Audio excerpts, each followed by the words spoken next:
बहुत समय पहले, जब धरती पर आज जैसा जीवन नहीं था, तब सब कुछ बिल्कुल अलग था। न कोई इंसान था, न बड़े बड़े शहर, न ही तकनीक। सिर्फ विशाल समुद्र, ऊंचे पहाड़, ज्वालामुखी और घने जंगलों से भरी ये पृथ्वी अपने अंदर एक रहस्य छुपाए बैठी थी। जीवन की शुरुआत का रहस्य। कहानी शुरू होती है लगभग 4.5 अरब साल पहले, जब पृथ्वी का निर्माण हुआ। उस समय धरती पर जीवन की कोई संभावना नहीं थी। बहुत समय पहले, जब धरती पर आज जैसा जीवन नहीं था, तब सब कुछ बिल्कुल अलग था। न कोई इंसान था, न बड़े बड़े शहर, न ही तकनीक। सिर्फ विशाल समुद्र, ऊंचे पहाड़, ज्वालामुखी और घने जंगलों से भरी ये पृथ्वी अपने अंदर एक रहस्य छुपाए बैठी थी। जीवन की शुरुआत का रहस्य। कहानी शुरू होती है लगभग 4.5 अरब साल पहले, जब पृथ्वी का निर्माण हुआ। उस समय धरती पर जीवन की कोई संभावना नहीं थी। चारों तरफ आग, धुआं और गैसों का माहौल था। लेकिन धीरे धीरे समय बदला। बारिश हुई, समुद्र बने और धरती ठंडी होने लगी। यही वो समय था जब जीवन की पहली चिंगारी जली। वैज्ञानिकों के अनुसार जीवन की शुरुआत छोटे छोटे सूक्ष्म जीवों यानी माइक्रो ऑर्गेनिज्म से हुई। ये इतने छोटे थे कि उन्हें केवल माइक्रोस्कोप से ही देखा जा सकता है। धीरे धीरे ये जीव विकसित होते गए। लाखों करोड़ों सालों में ये छोटे जीव मछलियों में बदले। फिर कुछ मछलियां जमीन पर आईं और धीरे धीरे उभयचर बनी। समय के साथ ये जीव और विकसित होते गए।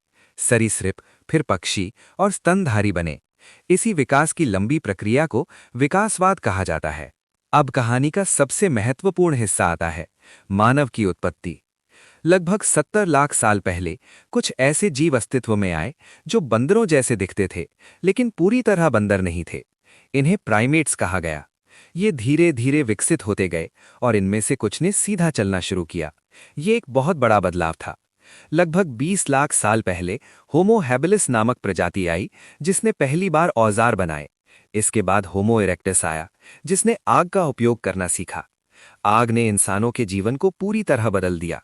खाना पकाना, ठंड से बचाव और सुरक्षा आसान हो गई। फिर लगभग 3 लाख साल पहले होमो सेपियंस यानी आधुनिक मानव का जन्म हुआ। यही हम हैं, आज के इंसान। लेकिन कहानी यहीं खत्म नहीं होती। शुरुआती इंसान जंगलों और गुफाओं में रहते थे। वे शिकार करते थे, फल फूल खाते थे और धीरे धीरे समूहों में रहने लगे। उन्होंने भाषा विकसित की, जिससे वे एक दूसरे से संवाद कर सकें। ये मानव विकास का एक बड़ा कदम था। धीरे धीरे इंसानों ने खेती करना सीखा। अब उन्हें हर समय भोजन की तलाश में भटकना नहीं पड़ता था। उन्होंने घर बनाए, गांव बसाए और समाज का निर्माण किया। समय के साथ इंसानों ने विज्ञान, कला और तकनीक में प्रगति की। पहिए का आविष्कार हुआ, धातुओं का उपयोग शुरू हुआ और सभ्यताएं विकसित हुईं, जैसे सिंधु घाटी सभ्यता, मिस्र की सभ्यता आदि। आज हम एक ऐसे युग में जी रहे हैं जहां इंसान चांद तक पहुंच चुका है और मंगल ग्रह पर जीवन की तलाश कर रहा है। लेकिन ये सब संभव हुआ उस लंबी विकास यात्रा की वजह से, जो अरबों साल पहले शुरू हुई थी। अब एक दिलचस्प सवाल उठता है, क्या इंसान की उत्पत्ति सिर्फ विज्ञान से समझी जा सकती है? कई धार्मिक मान्यताओं के अनुसार मानव की रचना भगवान ने की है।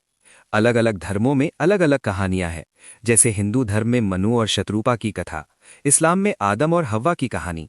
इसलिए मानव की उत्पत्ति को समझने के दो तरीके हैं, एक वैज्ञानिक दृष्टिकोण और दूसरा धार्मिक दृष्टिकोण। दोनों ही अपने अपने स्थान पर महत्वपूर्ण है।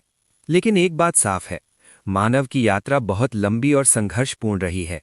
छोटे छोटे जीवों से लेकर आज के बुद्धिमान इंसान तक का सफर आसान नहीं था। इस कहानी से हमें क्या सीख मिलती है? ये कि परिवर्तन ही जीवन का नियम है। जो समय के साथ बदलता है, वही आगे बढ़ता है। इंसान ने अपनी बुद्धि और मेहनत से हर मुश्किल को पार किया है। और शायद यही कारण है कि आज हम इस सवाल का जवाब ढूंढ पा रहे हैं कि हम कौन हैं और कहां से आए हैं। अंत में ये कहानी हमें ये सोचने पर मजबूर करती है कि हमारा भविष्य क्या होगा। क्या हम और भी विकसित होंगे? क्या हम किसी और ग्रह पर बसेंगे? ये सब सवाल अभी भी रहस्य है। लेकिन एक बात तय है, मानव की कहानी अभी खत्म नहीं हुई है। ये तो बस शुरुआत है। अगर आपको ये कहानी पसंद आई हो तो वीडियो को लाइक करें, शेयर करें और चैनल को सब्सक्राइब करना ना भूलें। धन्यवाद।